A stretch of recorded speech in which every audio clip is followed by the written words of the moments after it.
Hey YouTube, this is Squirrelash1990, and today I'm going to be showing off most of my Force of Will decks that I have. And I know this isn't a dead card game, it's still going on, which is kind of cool to hear, but I used to be really into this game when it first came out in the States. I actually got rid of most of my Magic collection back when I played that game to buy into this game, and I got really into the competitive scene with it and really enjoyed playing this game. And then my local card scene kind of like died out around the Millennia of Ages, like Alice, the start of the Alice cluster set, which is like the set 5 or 6 somewhere in there is kind of when it went away. And then I kind of just dropped off this game for a little bit, and then what was it, like Gil Lapis or whatever, the Lapis cluster, whichever cluster had the Nine-Tailed Fox in it. I was playing that, and then again dropped out, and Rhea Cluster came in, and I was into that game from Rhea Cluster all the way to the new Valhalla Cluster. And then again, I stopped playing the game after that because they changed the card templating, and I didn't really like it all that well. And just kind of getting into the dead card game scene is when that all kind of happened. And recently, I found all of the decks that I have, along with a bunch of others that are off screen. Some of them aren't even sleeved, but this is a collection. By the way, this box set was amazing when it came out too. But this is a collection of a bunch of different decks, including the one I'll be going over in this video right here, that range from all of the sets that I played Force of Will in, and these were all the decks that I played, and I've since picked up like full art promos of a lot of stuff and kind of max rarityed a lot of these decks outside of their Ubers, because I don't actually really like the Uber rares in this game. I like the full arts with a lot of color. So, I'm going to go through that whole box in a video series, by the way, and I'm going to start things off with the first deck that I made, and it is still my favorite deck for this game. This deck was nuts back when it came out.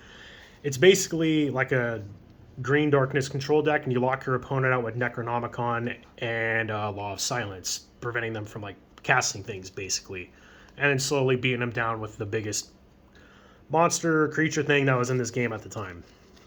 And so, this is my Green Darkness Abdul Al-Hazarid deck. And I'm listening to a bunch of H.P. Lovecraft stuff right now, and it's cool hearing all the references to this character and his writings and all that stuff in the Necronomicon and all the Cthulhu things. A lot of Cthulhu stuff in this game as well, which is epic. But yeah, Ebony, he starts out as Ebony Prophet, and then he goes to Abdul Al-Hazarid, the Harbinger of Despair, and he looks really cool, and he does a lot of really mean things. But he starts off, he has a J-Activate, which is how you like flip them to put them into play to do things. Just one, you can only use it if you have this in play. Or you can do it for 3, and then you can tap to give anything -300, -300, or -3, however you want to look at it, which is pretty good. And then when he flips, continuous enter abilities of your opponents do not trigger, which is, that alone is just really good. But his next ability is what made this deck really kind of go off. One being 1,000 was really good. They would have to have Double Thunder resolve against him to even kill him, and most of the time, one of those wouldn't even resolve because this is nothing but counter spells. But he has an activate ability of 0, and it says target Resonator or Addition loses all abilities until end of turn. Play this up to twice per turn. So the whole combo is, you would have Necronomicon in play, which allows you to cast things from your graveyard, but when you do, they exile. You would cast Law of Silence, you would blank Necronomicon, so it would lose the, at the end of the turn, like, you would lose the blank, like, exile the stuff. So you would cast this on the chase or whatever, you would blank this, and then this would go back into the discard pile, and you just, like, keep making to where your opponent, like, couldn't cast spells on their turn. You could even do it on your turn as well. Yeah, it was really mean. If you ever got that lock off, it was just game over. Like, your opponent couldn't win. If they couldn't stop it there, they wouldn't probably ever be able to stop it after that. That was kind of like the whole theme. It didn't always happen, but the games it did, it was rough. So we'll start off with the stones and all that stuff. So again, if you're playing Abdul Al-Hazarid, you play Gruz Ballista. It gives a Resonator -200 health, basically. Nothing too crazy. And then I also ran Thief Scene, the Holy Wind. It taps for a green. And then you can make a J Resonator, cannot be the target of spells or abilities until end of turn. And then these were like legendary. If you know Magic terms, you can only have one of them of each out in play. And then these were some of the newer-ish kind of stones I picked up back in the day. I had the old ones, but this picture is amazing. And something I miss that this game doesn't do anymore is like all the texture foiling. Like some of these foils look nuts with all the cool texturing. And then in the later sets, they got rid of it for probably cost reasons. But I don't know. That picture's cool. That's the Green Darkness Dual Stone. And then I also have just 3 or 4 normal Wind Stones. Nothing too fancy there. Actually, this is about to get kind of crowded, so we'll move all of this right in its own little fancy stack. So, going to the Resonators. First, pretty straightforward. I would run 4 of the Elvish Priest. This is like a little mana dork dude. Cost 1, really good. Every deck pretty much ran these Grettles too.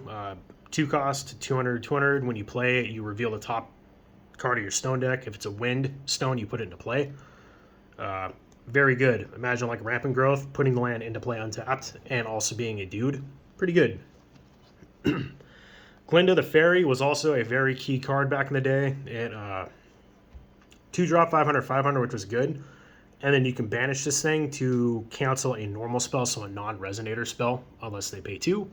So it's just like an always constant counterspell threat. This is where my deck changed from a lot of the like really heavy meta decks. Is I ran a bunch of these the 6 Sages. So I ran 4 Featsing, the Holy Wind, and I also ran 4 0 Magus Annul because that artwork is sweet. Basically, Featsing, when it comes in, it prevents damage, right? Yes, and then it's a mana dork on top of that. And they have both of these have quick cast, so you can play them instant speed. And when this came in, your opponent's dudes got -200, -200, and lost flying.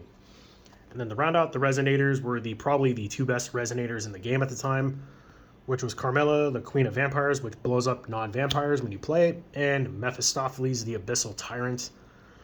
This guy was he was a 15/15 flying target attack for 4, and if your opponent or if anyone targeted it, oh, it's out. No, it's actually your opponents. Good lord. But yeah, they would lose 500 life every time they target it, and at the end of your turn, you would have to banish another Resonator. With Abdul Alhazred, you could blank that to where you don't have to sacrifice stuff. Pretty good. Now for the rest of the deck, all of the normal spells. So we have 2 Necronomicon. I got these cool full art promos for like next to nothing. They're very cheap. It's an addition. When you play it, it stays in play. Costs 3. You may play cards from your graveyard, and then if a card would be put in your graveyard from anywhere, remove from the game instead. So that's the whole thing. You would cast this from your graveyard. Before it resolves, you put on the chase, activate Abdul Alhazred, blanking Necronomicon. It would go into your graveyard and not get exiled. And then you can just keep looping it over and over again. And then at the end of your turn, you discard your hand or exile your hand. Yeah, nuts. That card was just absolutely insane. Ran 2 copies of Summoning Art of Alhazred. Basically, it searches for Mephistopheles and makes it cost 2 less if Abdul Alhazred is your ruler. And Law of Silence, a 2-cost chant instant. Target player cannot cast normal spells and summon spells until end of turn.